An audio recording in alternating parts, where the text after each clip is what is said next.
راوی کے کنارے ایک ٹوٹا سا مکان ہے، سر شام جہاں اٹھتا سا دھواں ہے، کہتے ہیں یہ آرام گاہ ہے نور جہاں۔ یہ شاندار عمارت آپ کو ویڈیو میں نظر آ رہی ہے، یہ بادشاہ جہانگیر کی چہیتی ملکہ نور جہاں کا مقبرہ ہے۔ یہ نور جہاں آصف خان کی بہن تھی اور مغل سلطنت کے یا مغلیہ دور کی جتنی ملکائیں تھیں ان میں جو عروج ملکہ نور جہاں کو حاصل ہوا وہ کسی کے حصے میں نہ آ سکا۔ ملکہ نور جہاں کا انتقال 1645 میں ہوا۔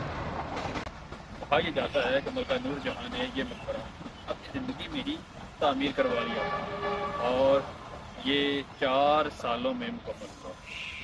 اس مقبرے میں ملکہ نور جہاں اور